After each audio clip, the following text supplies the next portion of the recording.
Kitchen talk, conversations that cook.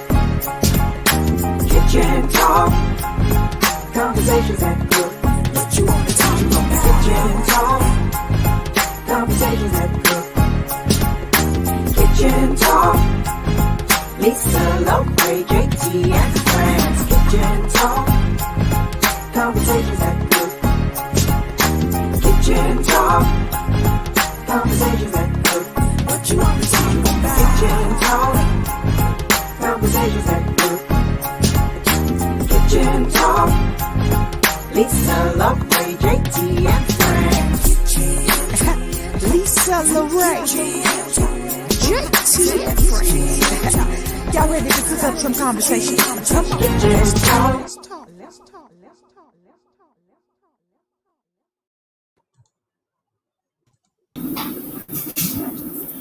Hey. Hey, what's up? Hello. Hi. Hello. What's going on? Lakita, Yes, how are I you, have Lisa? not seen you in 10,000 years. It does Oh, seem my like it. goodness. Well, it's okay, technically about 25 years. Right. Right. It's I definitely mean, social media. right. Thank God for social media. It's a good connector and for us to keep in touch with each other. How Indeed. are you Okay. So I'm excited to see Lakita because I haven't seen her in a very long time. In a very, very, very long time. So welcome everybody to Kitchen Talk CTC. Friends. Conversations that cook. Yes, I love it. So Francis here. So good to see you. Love, thank you. Always a pleasure. Always We got holding two it new down. visitors. Yes. Right. And so we have two guests.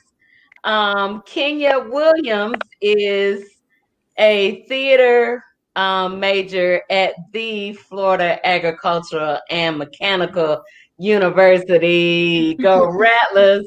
Go Keep Rattlers. striking. A Keep striking. graduating senior. So this is her last academic year.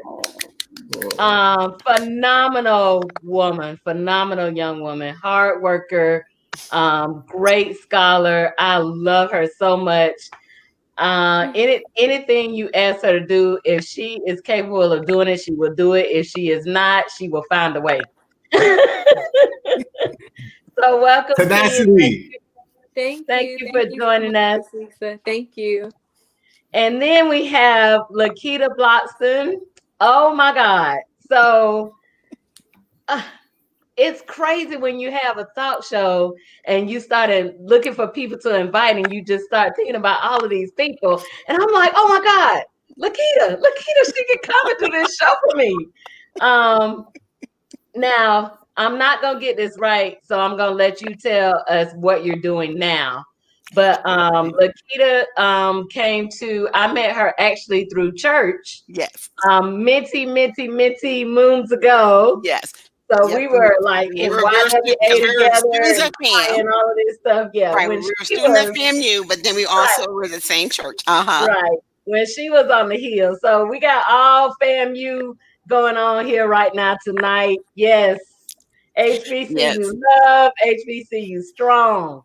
So Lakita, tell us what you're doing now. I know you're director over a program and you're teaching on the collegiate level as well. Yes, I am a professor of management, technically an associate professor of management. So I've been a professor since my 21st year. I'm starting my 21st year as a professor. Wow. Can you believe it? Yes, I know. I don't look old. I just, but yeah, we're beautiful. But nonetheless, yes. So I am currently in the Atlanta area, and I am a professor at Agnes Scott College, which is a traditional women's college, but also has graduate programs that are open to persons of all gender identities. And so the program that I run is a master's program in social innovation. So where students who want to be change makers in the world are able to learn entrepreneurial skills, design thinking skills, and other interdisciplinary skills and approaches and theories that allow them to be the best change makers they can be. Wow. Awesome. That is so Awesome. cool. Thank you. I need to And come to your class and point to your students. But the next time you see yourself up to here coming toward Metro Atlanta, just let me know. Well, we got Zoom now, you know. But that is that true. We is do have true. Zoom. So, yeah, so we might be able to work something out. So we'll see. We'll have to talk offline. I don't Yes, want to interrupt Lisa's flow with her show today. definitely. Well, France does that all the time. So, Listen, you know, this is so laid back. it's just what we do. It's a conversation. We wanna dig. As Lisa would say, we want to cook it up. Cook it Okay. up. Gotcha. Definitely. So last week, we did a back to school show, which was Francis' idea and was so great, such a great idea. We actually talked to a high school senior and a local grade school teacher. And so I thought, oh, well, let's do, a collegiate edition and see what that is looking like. So we're going to dig right in. I think it's great. The work that you're doing is probably really important Yes, now with what yes. we're dealing with COVID and with all the changes that are going on in our society. Like, oh my goodness. So let's start with you, Kenya. Why don't you share your thoughts of what you think this year is going to look like for you? This academic year coming up, what it will look like for me, I'm really in a place of excitement. It's my senior year, so I'm really excited. I'm trying to focus more on the positive than the negative. I know things have changed drastically, but I'm really just focusing on the positive because at the end of the day, I'm about to accomplish something really big that, isn't so common within a lot of families. And so I'm really just excited to get my bachelor degree in theater and to just step into the new chapter of my life. So I haven't really laid out my goals specifically, but I just kind of want to go with the flow and just enjoy this last year as much as I can. Continue to network and build relationships with the students in the Yes. department and the faculty so that when I do go out in the real world, I have people I can call on and depend on. So I'm just kind of going into it like with a sense of curiosity and just a surprise, to see what is going to happen and where things will go. But I'm very optimistic and I'm very feeling positive about it. Just trying to focus in on the positive as much as I can. I That is love that you said that. it's Yes, so yes. I love Listen, I know she's a theater major. They're the You know, best. They're the best babies ever. So I love I that you have know. a growth mindset in terms of, going forward with your future endeavors. Um, are most of your classes going to be online or in person, especially with the theater department? How's that going to affect you guys? So I'm pretty much wrapping up my theater courses. So I'm pretty much almost done with that curriculum, and I'm more so focused on my minor, which is psychology. And so a lot of those classes, well, all of my classes for this coming semester are going to be online. I think that it's probably going to be better taught that way. And I don't have, theater is really like an in-person, face-to-face kind of field. Yes. And so I don't have any in-face theater classes this semester, such as advanced acting and things like that. So it is going to be completely online, which is also new for me and probably new for a lot of people. The transition going into online this past spring semester was really difficult for me because I'm a theater major. It's just natural to just get in the mindset of I'm going into a space where I'm about to collaborate with people. I'm about to deal with different personalities, and we're about to, really work with each other. It takes more than one, person to get the job done. So that transition was really hard. But again, just trying to focus on the positive. I got a new desk for my room. I'm trying to turn my room into like a little office space. So I'm like, okay, this is going to be good. I'm going to go get some new supplies and everything. So I'm trying to just do it up so I can make myself excited. I did that from my office. I zhuzhed it up. I Yeah. cleaned up everything and got my Zoom corner. Yes. You know, Doc, what about you? How's it affecting your transition? Well, COVID has affected me personally and professionally, but I'll say from a broad perspective, our campuses here in Georgia, particularly, just like in Florida and other parts of the country, where we have a lot of increasing number of cases here in the state of Georgia, and in certain counties within Georgia. Metro Atlanta is definitely a hot spot. So that has been, so those of us on our various college campuses, that has required us to, throughout the whole summer, ever since this launched, ever since the pandemic has hit us, to really think about how do we want to educate our students. How do we provide a safe and healthy environment for our students? And every campus is different. So that my campus, where I work and I'm serving a directorship in an administrative capacity, we have a little over 1,000 students. And the overwhelming majority of the undergraduate students stay on campus.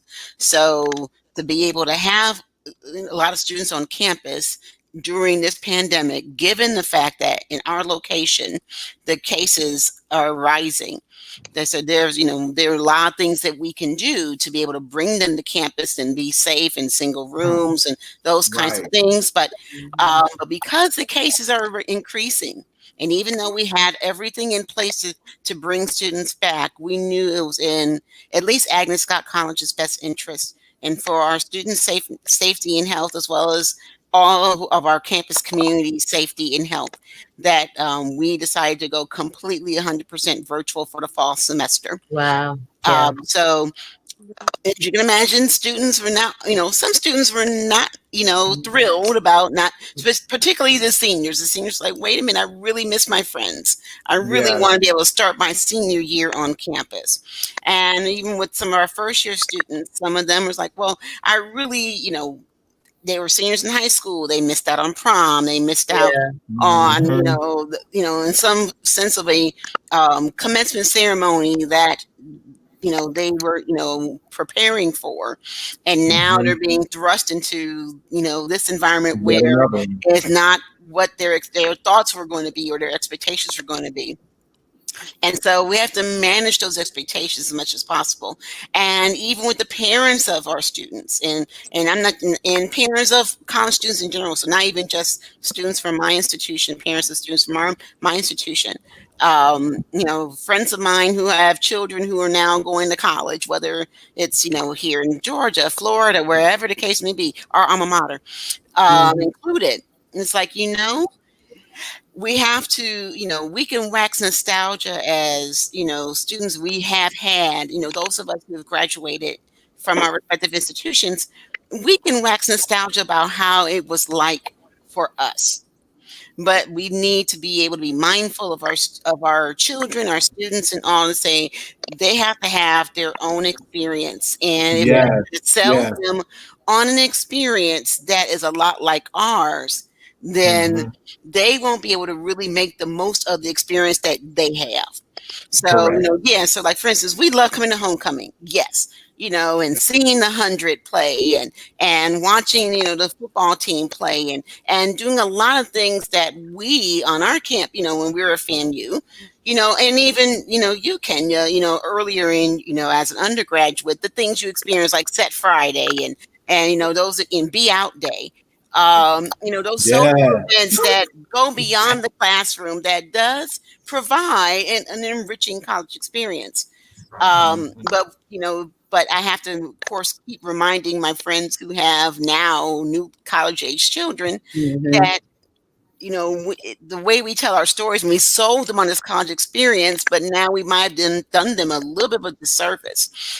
So we might have to say, okay, we realize this is not what you expect. This is not what anyone has expected. I mean, the way we live our lives, the way we work, the way we raise our children, the way we educate our children, the way we are educated, the way we just do, just handle every day-to-day business.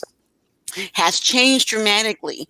So it's a new day for everyone. So to push any particular mode or wax nostalgia or reminisce or think like, oh, this experience is going to be less than what I expected. And it's like, no, it's just different Different. from what you expected. And so we want to still be able to, regardless, whether it's on my campus where I'm affiliated and I'm faculty and administration or any other campuses, want to be able to tell tell everyone, say, look, we want to make sure that your health and your safety is at the forefront. We will do as much as we can to protect your safety and enhance it or be able to maintain good health and healthy practices. You And know, our you said education process, something. we will do whatever we can, even in this remote environment, this virtual environment, and social distanced environment, to be able to provide you a high quality education that just takes a different form from what you were either used to or had anticipated. So I'm sorry, you're about to say, sir? Yes, I was going to say that they have an opportunity to share their story, because this is going to be a great story to share in the future. You know, that, hey, I went through this experience and I came out on top. I think that's going to be awesome for them to share that experience with future rattlers as they matriculate. You know what I mean? Yes, and I will agree, particularly given the fact that the students who are coming in as first years or freshman students, they went through 9/11. I mean, they were born in 2001. Many of them were, or some of them were, or born right after 9/11. So that is, pivotal. The time that they were born, was a shock in our national, international way of living, and a shock to our system. Let's just be honest, and our Yeah. psyche as well. So they came in with, with living through that environment and all the things they've experienced that we, as a certain generation, Gen X, for most of us, did not have to experience or experience in a different manner.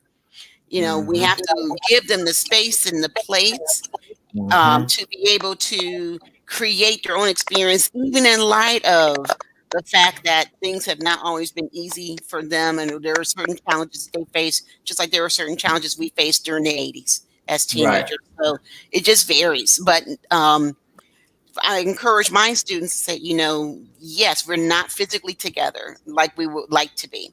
Yes, it's, this is going to take another skill set for you to develop, to be able to learn in this environment. But yeah, this is going to be a paradigm shift now. By the time this Oh, time yeah. this year, and I'm not the only one, but many of us in higher education, particularly, but K through 12 as well, will That's say, look, correct. there are going to be some changes that we will not revert back to, whether it's from Right. a safety standpoint or just from a educational delivery standpoint. Things will Sure. change. I mean, they may not change dramatically overnight, but in due time, this is a shock in the system that's going to foster and force some change. I do think that it brings new ideas and new innovations that we definitely needed in our system, and probably give us a chance to look at the educational system, because it needed an overhaul. It still needs an overhaul. So it's going to be interesting. I was listening to a group of college presidents talk about how they were able to feed a lot of their students uh, through the drop food, how they come to your house. What is that called? Like a drop box?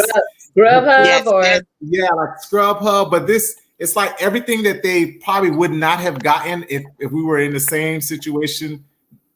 This opportunity gave them a chance to say, hey, we can do this.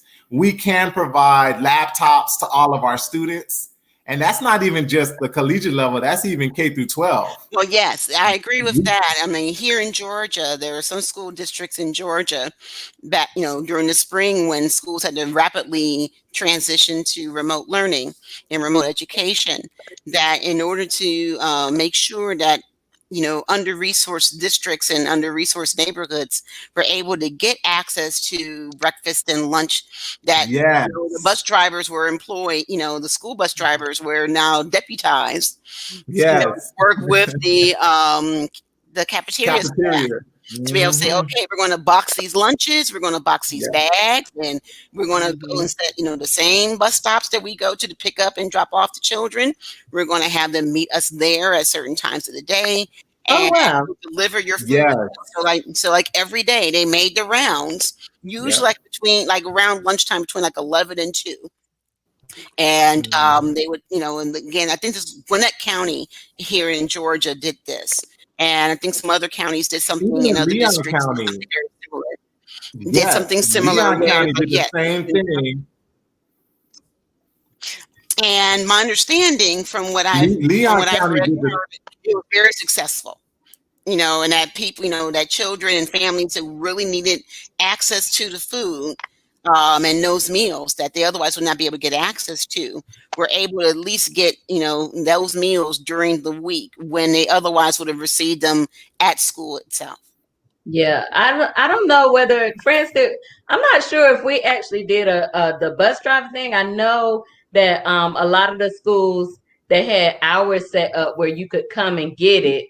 You could get the lunches. Because I know FAMU High they have hours, and I think they're still doing some of it, but they did it through the summer months and everything where you could go and pick up the lunch. Yeah, Atlanta I got to give them a shout out because they were able to not only feed their students, they were also able to feed community members.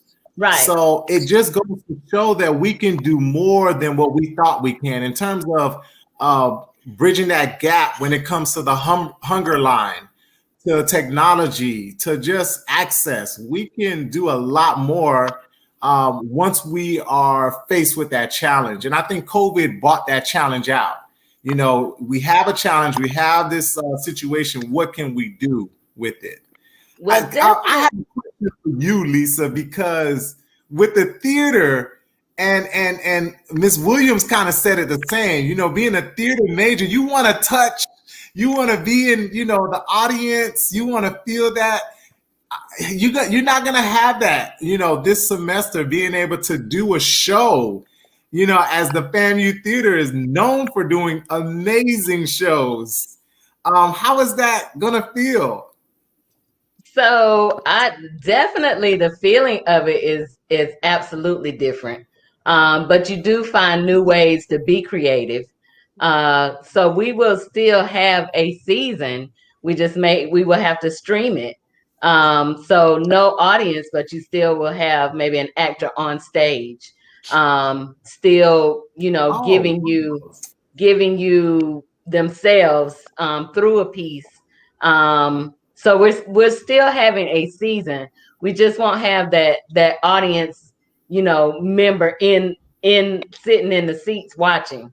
So you don't get that immediate. One thing you love about theater is that immediate communication and gratification, and if they love it, if they ain't feeling you working harder to try to make them feel you, this whole thing. So I actually experience it not just with the theater, but I'm experiencing it with church, So your pastors are now preaching to, empty churches or preaching to just media in the church. And so you're sitting there trying to be supportive because all of that, you've gotten used to audience reaction and audience feedback, even though in the church we don't call it a show. But regardless, you feed off of all of that energy. And so even with collaborating, like Kenya was saying, we get together, we collaborate. Yes, we have Zoom, but I can't really feel you like I want to feel you in a Zoom, friends, even with Kitchen Talk, do you know I'm dying because like y'all not in the kitchen with me, like I can't touch y'all. So it's all teaching us I think one thing, I know we say COVID, but one thing about 2020, we talk about 2020 being perfect vision. I think what 2020 did was it really opened our eyes to what our world really is. And whether that's COVID, whether it's social injustice, 2020 brought Yes. clear vision. Whether we liked what we saw or we didn't like what we saw, That's true. it definitely You brought you preaching now. clear You preaching now. vision. So Yes. Ken, so Kenya, when you Yes. think That's a good about word. 2020, when you Mhm. think about what 2020 did, like when we first heard about COVID, we're all excited. Mhm. 2020, vision, vision, vision, vision, vision. And then COVID hits, and we're thinking, oh, we just gonna be out for, well, I think they said 14 days was Yeah. supposed to Yeah. be the time. A 14 month. days. We'll Right. be back. Just quarantine for 14 days and we'll be fine. Just shelter in place for this month and then we'll be fine. What were your initial thoughts as far as like, did you think that you would be here your senior year? No, I did not think I would be here my senior year at all. I didn't think that it would, go on as long as it did. But Mhm. in a way, just hearing what you guys have shared, I'm kind of glad that it did because I Yeah. feel as though we get so caught up in the busyness Awesome. of everything around us that we fail to understand the importance of each person in our community, each person in our college, their role and the role that they play and how they affect us and how they contribute to us on a daily basis. So I think it just really taught us to respect, those bus drivers, how they Mhm. just came to the aid and everything like that. It's like you look past them sometimes unconsciously. You look past them on a day to day, but you realize how important their role is and Mhm. just the community and everyday life. So I think that it really like open our eyes to being to having gratitude for those individuals. And I have a greater gratitude for the department and just the role that they played in my life, because I did not think that it would go on this long. When it first happened, I thought it was the end of the world. They told me I wasn't going to do a show anymore in Schoolgirls, and I was like, what am I going to do? Like, what am I going to do? Where am I going to go? Am I going to get a job? Like, as a theater major, it's very time consuming. So I haven't worked in a long time, like a 9 to 5 kind of job. So I just a lot of thoughts started going through my mind, but I really didn't expect it to go on this long. But in a way, I'm kind of glad that it did, because it just opened up your eyes to appreciating the different roles in the community and just how people have come to our aid, because everyone is at a loss in some way right now. And so I think it's easy to get caught up in, oh, my circumstances are so bad and, things are just not working out and confusing and everything like that. But when you think about how every person is being affected, it really just puts things into perspective and you just result to gratitude in the end. And I it's like what everything you that's, yeah. said. I like the 2020 vision. We have a clearer view of, the challenges, the people, the Yeah. events. And again, it's innovation. I like the fact that the theater department is now going to be able to stream the shows. Yeah. I was thinking of you, Miss Williams, in terms of what's going to happen next. When you go into the real world and you have to do these shows, are they going to still do them? And I believe they can. They can do Mm-hmm. them. They can stream them. Now your audience is bigger. Again, it's those experiences that bring out the best in us. Yeah. And I think the 2020 vision showed us, the best and the worst possibilities, if that makes Yeah. sense.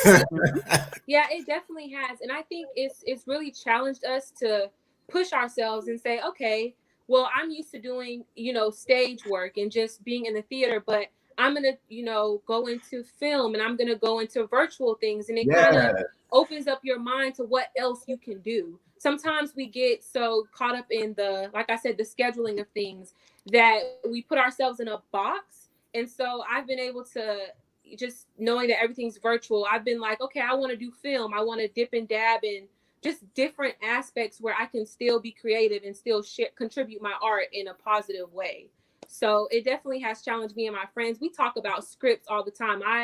I never would have thought that I would want to write something. I'm performance based, so it has just opened me up in so many ways. Like, it's so much you can do with just this technology and it just being all virtual. It's not the end all be all. You can grow in so many other ways. So yeah. Listen, I'm smiling from ear to ear because Lisa, you are so fortuitous. I mean, Dot, what you are doing at the university is essentially what she just said, what Ms. Williams just said. To be able to think outside the box, to create, to design, to come up with new solutions. I'm done. I used to do it every show. She just finds these people. I'm like, well, how did you fit this person with that person, and why? And then we always end up with such a rich conversation. So sure. Yeah, and it honestly, it just comes. Like, I mean, and I don't know. I think all of us, I believe every human person is creative, period. So it's a matter of just, tapping into that. But also at the same time, with what Lakita is doing as far as innovation and leadership, like this is it's like the perfect storm. right. You don't have to think of a problem now. We have one. Oh yeah. And this is like the perfect storm to build what you are doing. So now we got to learn how to teach our children in this and teach our college students in this and be leaders in the midst of all of this. So speak to that a little bit. Look, Ms. Williams, be entertainers, because she's gonna essentially continue to entertain. I love it. Yes, I will say this. I tell my students too. I said, now it is quite competitive now because the good thing is everyone's in the same boat. The not so good thing is everyone's in the same boat. So in that regard, it's like, okay, you do have to figure out what will make you stand out, and first of all, what will be authentic to you. This experience has allowed a lot of us to be able to reflect. First of all, sit down. It's like, sometimes you're supposed to like stay put sometimes, and we're always on the go. As Ms. Williams was saying, it's like, maybe this was an opportunity for the creator of all, or the higher being, supreme being, to be able to say, you know what, it's time to just chill for a minute. You all were not taking an opportunity to chill on your own. I'm now going to force you to do so. Yeah. And with forcing you to do so, it's like, okay, it's making you really think about, not necessarily, or solely about what is your next step in terms like, oh, I may not be in school right now, or I can't do the projects I wanted to do, or my job may have been adjusted, or I may not have a job right now. So now I have to shift gears and things of that nature, but this is an opportunity now to say, okay, what kind of place do I want to operate in? What kind of mark do I want to make in the world? And maybe the direction in which we were going or individually going is not the direction where that may be most fruitful or most authentic. And this is an opportunity to tell you, it's like, okay, given everything around us, with the pandemic and with, the racial injustice that's, finally getting the recognition and the attention rather that has been due for so long. Now, it's been thrust upon us, and been thrust upon us, and I say broadly as Americans particularly, that, okay, we have no choice now but to think creatively. We have no choice now but to figure out, okay, what is it going to take for me to be able to make this move, or allow me to operate in a different manner, and find different ways to do that. So I hope it's not my microphone that's making that noise. I was just thinking, it's not my microphone. I'll turn my microphone and make it maybe it's a little less sensitive. One of the things, and this is a shameless plug because my company was positioned for this time. I'm like, this is crazy. So registration is open for my Chess for Life students. I love it. We start on September. If you need somebody to motivate and inspire your student throughout the school year, sign up today. And I say that because that's essentially what I've been doing. Doing something that's innovative, that's unique. But what COVID has actually been able to do is allow me to take it to the next level. And I think with all of us, and again, Lisa, I love the 2020 vision, because that's what I think this year has done. It's helping us to see what can we do greater. How can we take it to the next level? You know? Yeah, I think too is we are. I will say I haven't felt the sit down, slow down yet. I have not felt that. I have actually felt okay. We got Speed up. we got stuff to do. You know, Right. being a leader in my church and working with media, it's like, okay, we gotta find new ways. We gotta find new ways. We gotta find new ways. You know, and then with school, with being a professor on campus, it's like, okay, well, you're not gonna see them face to face no more. So you got to find. So honestly, like I've been like, oh my God, I need a vacation. Oh no, that's oh yeah. I took a mental break for like 4 days last week. I turned wish. off Need it. I mean I turned off because I literally worked and taught and planned and did all kinds of things getting ready for the fall over the summer. So it's like See, no, I turned off my email. I turned off my email for a week. Even though I could not travel anywhere. I said, no, I'm going to do a staycation. Even if that means just, catching up on movies on my DVR, and doing, relaxing and getting extra sleep or whatever, and enjoying myself in different ways in the home and in my neighborhood, then that's what I need to do so I can get that brief break. I still need a vacation though. But nonetheless, that does help me. But I think I cut you off, Lisa, though. No, I was just gonna say I wish I could take a whole 4 days. I think I may have taken like a day. I think one day I just text Mr. Wells, my supervisor, and I was like, look, I need to decompress. Can y'all, I'm not nobody calling, whatever. So and we talked about that actually with our first virtual show. We talked to a clinical psychologist about, just taking time and decompressing. I mean, I've had my moments of, the slowdown or my moments of, closing my eyes. But sometimes it does get, when you're creative, it gets a little harder because creativity, you're trying to solve a problem. You're always trying to solve the problem. You're always trying to make things better. You're always trying to make things easier, and that's then what happened with me this summer. I taught this summer, and then now we're getting ready to start up again. So preparing for the collegiate, students to come back, and then not only thinking about teaching virtually, but what happens after that.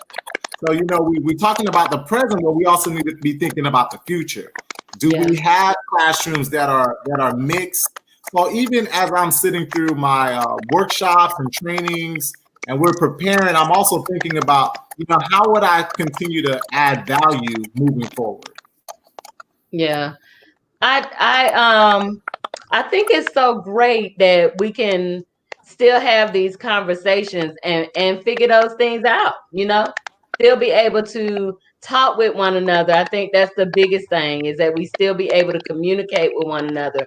But here's the question I want to ask too. Because we don't have effective leadership, how are you, Lakita, as a leader on a campus, how are you expressing, or even Kenya as a student leader, how are you expressing the importance of what we're going through right now? The importance of, let's see if we can flatten this curve, but we can't if y'all throwing parties, with no mask, or you don't really think it affects you in that way. but it may not affect you in that way, but it may affect somebody else in that way. Yeah. So what are you guys, what can we do, or what are you guys doing to express this kind of urgency and importance that our leadership is not doing? I'll say from my end, and I'll be very relatively brief. Sometimes, luckily, I'll say I'm very thankful to be affiliated with a campus that believes in science and is able to help make this tough decisions. This was when we made the decision about a month. It was about a month ago to go ahead and go 100% virtual versus doing a hybrid kind of approach where students came to campus, but most of their classes are online and they had like labs and studio and theater classes, in person and that, juggling all that. And we spent a lot of time doing that and preparing for that. But we let the science speak for itself and say, okay, there was just the numbers are going up. Transmission is, we're finding out is easy to transmit in different ways that it's just not worth the risk. And, I go back to, saying that my mom used to say when we were growing up, and I say to this day, sometimes people just don't believe fat meat is greasy. It's like sometimes you may require someone to, to experience something unfortunate to be able to show an example. It's like, okay, no, you should not do this. If you do this, these are the potential consequences or the actual consequences. But if you want to act as if you don't believe that this is going to be, that you're either invincible or it's not going to hurt you, or that you're going to put your values over others to a point where you're infringing on someone else's health and looking at it more individualistically versus the common good, then unfortunately it's like I can show you better than I can tell you. Yeah. And we're seeing the repercussions of some of that right now because there are other campuses, as you know, in the news over the last few days that, they brought all their students to campus, or the majority of them to campus. They're all excited. They had protocols in place, but then students did not want to follow the guidelines. They did not want to follow the agreement. They're doing things that is contrary to what are appropriate guidelines, and having a lack of leadership, or at least, holistic leadership, where, there is one clear message. Right. And using it, making informed decisions. The fact that we don't have that in place right now, or at least something that is consistent, makes it difficult for others to be able to operate. And not saying there's an excuse, but nonetheless, it does make it very difficult. So it's unfortunate that we're living through this right now. Yeah. But hopefully these examples that we'll see, please just go ahead and sit down and follow the guidelines. Wear a mask. A mask should not be politicized. But that's I think it's going to be hard for a lot of the students. Like, I know that we have students that are coming back that they don't mind doing the classes on Zoom. They just want to be away from home. So let's get that out the way. I just want to be away from home. I could do the class in Zoom, but when it comes down to your own time, how are they gonna, as they say, we're gonna chill out together. We're gonna have get-togethers. The things that we always do. We're gonna come over my house, come over to my dorm room, or right. And I know on our campus we prepared for that. It's like, look, we had, we communicated to the students before coming back or before coming for the first time. Say, look, you're going to be in single rooms, but let's be realistic. We as administrators are realistic in saying that students are going to congregate regardless. But the question is, how do they congregate, and how responsible are they in congregating? Whether it's in the cafeteria, dining hall, whether it's in the lounges, how do you space out the lounges, or what mechanisms you put in place to make it uninviting for students so that they won't congregate. But it's hard. So I can imagine Miss Williams thinking like, I miss my friends. I miss my classmates. It's like, okay, how can we, you want to, put your mask on, be 6 feet apart. But it's like, okay, well, we get it. You need that connection, that we as older, I won't say older adults, more seasoned individuals, we're able to say, okay, we get it. We don't like it, but we can find ways to cope. I do not like undergraduate, and I don't like it either. But I'll be the first to tell you. But in the grand scheme of things, I understand the necessity of it. Right. And students may, in one sense, understand the necessity of it, but then the other sense is like, I still miss my friend. Yeah. I still want to have that college experience. Or I don't want to just be in class. I want to be able to have that social outlet in the life that you can't have, or at least not nearly to the same extent or degree as before COVID hits. But I want to hear from Miss Williams. Yeah, she was about to say. Yeah. So I've been really proactive in sharing information and just staying on top of the information that's coming out about COVID-19, about the cases, especially in, my county and surrounding areas, like to where I am. I live with an at-risk parent, so it is really important to me. And I've also lost family members due to COVID-19 during this time. So it really puts things in perspective when it becomes a personal experience. You think, everyone else is being affected by this and it hasn't happened to me yet, but it will show up at your doorstep if you are not taking, the proper protocols. And I'm young. I'm only 21. I'm still in college. I miss my friends dearly, and we're just I haven't seen my friends in a long time. Typically over the summer I visit my family. So again, it's just a loss, and it does get lonely, and it's been really difficult to just sit with myself every day and just be alone and stuff like that. But me and my friends we're strategizing, and we're creating a plan to, take a COVID test and, camp out together. Like, we all have similar schedules. So we're like, okay, everyone's going to come to one house, and we're going to make sure we take a COVID test before we come. We'll stick together, and we're trying to find the way, but the most healthy and the most efficient and effective way, so that no one gets hurt and that no one is, suffering from the disease. I'm trying to be as compassionate as I can be, and still stern, and just still like sharing the information and making sure that the people I love and care about are informed as well. Because I appreciate that. The strategy to me is the big piece. I served as the college success coach for the School of Education last year in the fall, and my students are still calling me. So when we have these conversations, I asked them the same thing, and they said some of the same things that you're going to do, which is, we all are going to take a test. We are going to wear masks. We're going to separate from each other and isolate from each other as much as possible. But we're going to consistently try to follow the guidelines.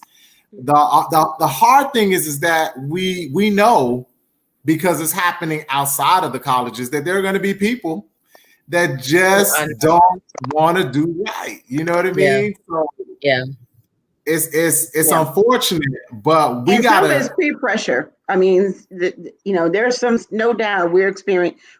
I know we would have experienced this, where some students, who may want to take appropriate measures, say, okay, I'm going to social distance. It's like, I love you, but I'm going to like what you're doing, Miss Williams. It's like I can't take the risk because of my family, and particularly, and your own personal health. But then you also know a peer, particularly again, young folk, relatively young folk, it's still, peer pressure is still real, especially whether it's high school or college campuses. Peer pressure is still real. Say, oh no, just come on out. It's just gonna be for a minute, or oh no, we'll be 6 feet away. But let's just go see what's going on down on the quad, just for the heck of it. And the next thing you know, there's several hundred people on the quad, and no one is social distancing. And it's like, oh, I want to give you a hug, or I don't want to have to worry about this mask because it's 100 degrees outside. And next thing you know, you've now increased number of cases. When you didn't have to do that. Students, the adults too. I mean, I keep all of my masks in my car, because I know that's when I'm going to get out. So sometimes I get out like, oh, I got to put it on, but it's so tempting to just keep walking and keep doing what you want to do. And it's going to be interesting, you know, going into the new semester and watching our students, you know, overcome this challenge. It'll be so awesome to see a social media thing where everybody has their mask on, you know what I mean, spread apart, and still showing that, you know, we can overcome. It's really hard though, because I think that a lot of people in my age range are definitely paying more attention to, you know, the news, and to, you know, we're using Twitter to get this information. And it's just so hard when you look at the highest level of leadership in America right now, and you see just we're having like these rallies and stuff like that. And it's like, how is it that we are supposed to, you know, just continuously take this so seriously when the people that are supposed to be leading us are setting just the wrong example? It can be such a this imbalance with it, because like, you know, my family's talking about the right thing, and my community and my professors are really, you know, making it such a serious thing. But then when you turn on the news and our president is, you know, orchestrating these rallies and people are coming together in this way, and it's just not being taken seriously on the highest level, it's hard. You know, the influence is just so up and down. So I teach a leadership class, and as a leader in my community, one of the things that we actually push, and even in my workshops, is that leadership starts with the people around you. Yeah. So, you know, your parents, they're showing you some great examples, your professors, you know, your family members, they're giving you the best advice, the best way to move through this process. You know, everybody else that the higher you go, the further it is. Yes, he serves as the highest leader in the land, but he is not the most influential leader in your life. That person is the people around you actually hold that value or hold that banner more than he can ever do. So I want you to remember that, you know, those are the people that you need to be watching. And the other thing is that you're a leader too. You know, you just said, I love how you know, articulated how you're going to meet with each other and strategize. And, you know, even just your mindset from the beginning of this, I'm very, it's been very refreshing, you know, to know that we have students who are thinking on that level in terms of, I'm staying positive even through this process. You know, I'm taking care of myself and my family. I love it. I love it. I know you're gonna do some great things in the world. So just keep on. Kenya is amazing. I'm telling you. I want to clone her and just have 10,000 of her if I could. I'm like, where do we get another Kenya? She can't leave us. She's leaving us. Oh, Lord. It's like, oh man. But you have to be able, but that's the good thing about college. College provides roots and wings. Yeah. Yes. You know, so you'll always have your foundation. You'll always have a connection. And I'm not even talking family connection. You'll always have a connection to FAMU. But the whole point is, you know, is to prepare you to be able to soar and to be able to leave and to fly high in your case, theater and the performing arts, your chosen profession and advocate and your chosen vocation. So if we don't do that, then we've done you a disservice. That's right. It's funny you say connection, because Kenya is the stage manager for the FAMU Connection. Oh, cool. Oh, wow. I am. Yes, I am. Wonderful. Absolutely. Yeah. So if we had to think about moving forward through, because obviously I think we're going to be definitely this way through the end of the year, but what do you see moving forward that you want to make sure we don't go back to? Like, we don't go back to the the norm or the status quo. What changes are you guys seeing that you that you hope hold fast to what we're doing now? Kenya? So I would say that the importance of mental health in the Black community, I think, is something that I really want us to continue to push and to continue to focus on. And I say that because when, the initial months when this pandemic started, I suffered a lot mentally, just being alone and stuff like that. But I found a way to just see that light and to be proactive. I started going to counseling, and that's been really beneficial for me. And so I think that it's just important for us to not lose sight of our mental health, especially when we're dealing with our circumstances are constantly shifting and we're constantly having to adjust and things like that. So I really want, our community and just the world overall to really continue to focus on mental health.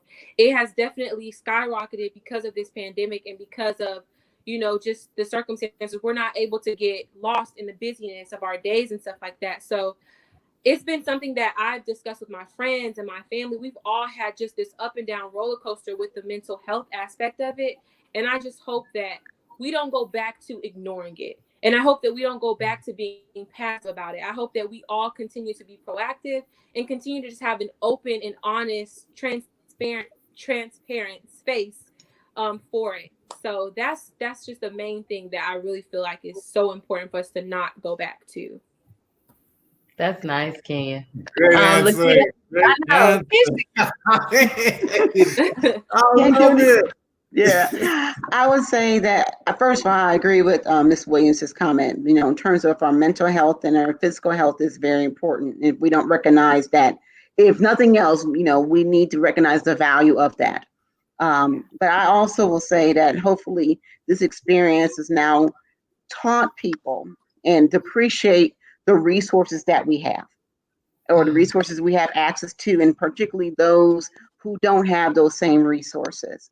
And whether it's financial resources, whether it's human resources, whether it's environmental or in terms of environmental sustainability, we're all going to now, because our economy is contracting.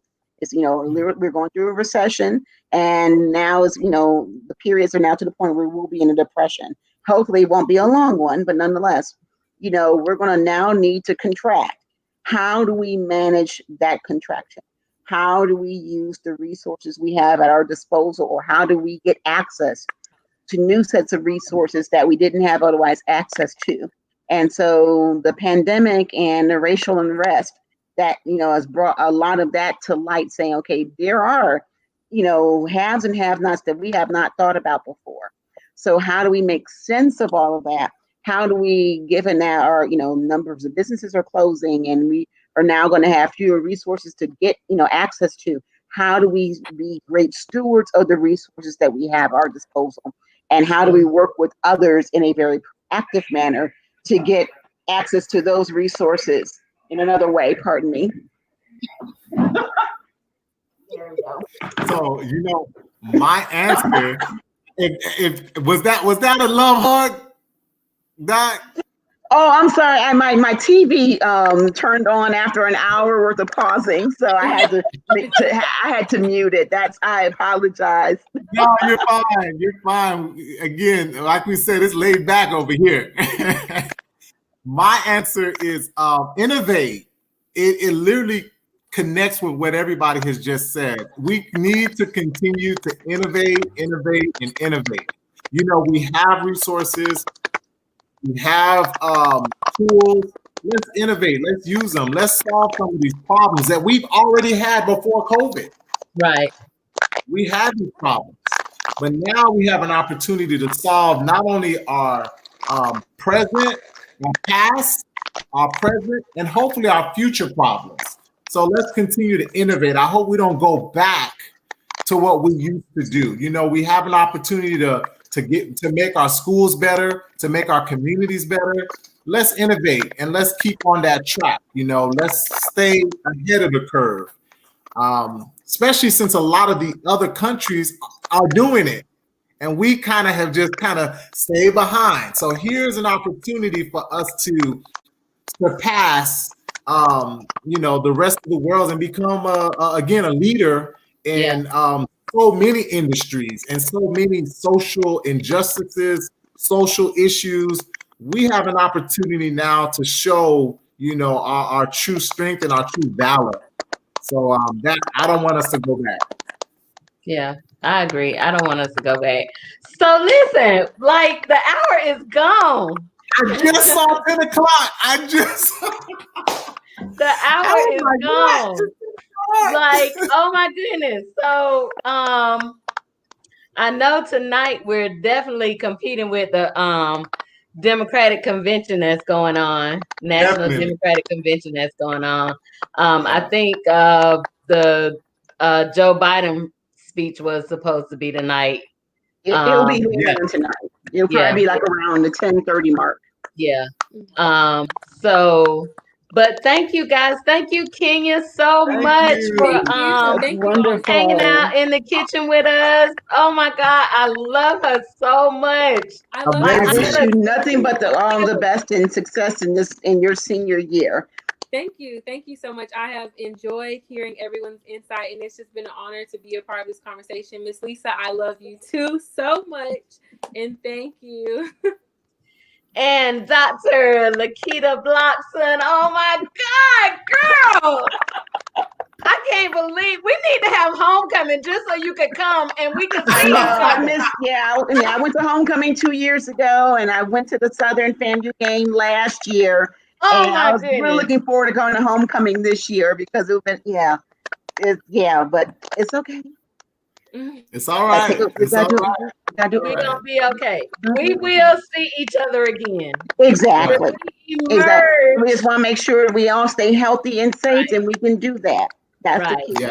Right. Absolutely. Definitely. Thank you so much for hanging out with us in the kitchen. We missed JT tonight. I'm not really sure what happened. So blessings on him. Okay. He might be working. But yeah, oh my God, thank you guys so much. It's been a pleasure. Great conversation. Great conversation. Thank you very much for all of you. This has been great. Thanks for the invitation, Lisa. Yeah, of course. You gotta come back. Like y'all have to come back. Definitely. I teach on Thursday night, so it might be a little bit difficult, but we start our classes this coming Monday. So this works out well for my schedule.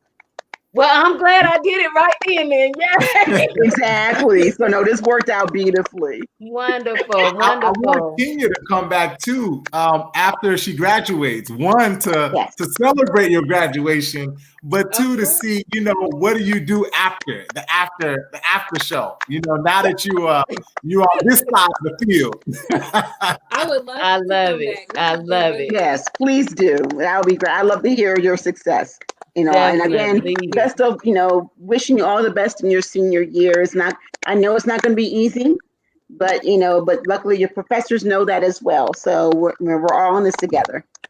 Yes, thank you. I serve as a college success coach too, Kenya, so you can call me anytime. Yes, I will motivate you. Yes. All the way through. Okay. He definitely will. Kenya, I will give you his number. Okay, thank you. So thank you, friends, hanging out.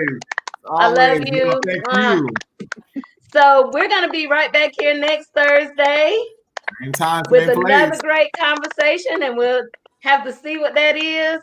And oh my God, thank everybody for joining us today. If you're on YouTube, please hit subscribe to help us build up our subscriber base.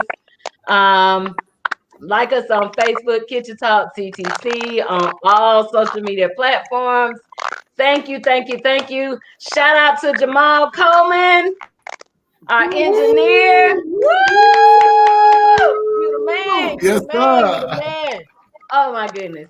So that's is all. And good night, everyone. Thank y'all so much.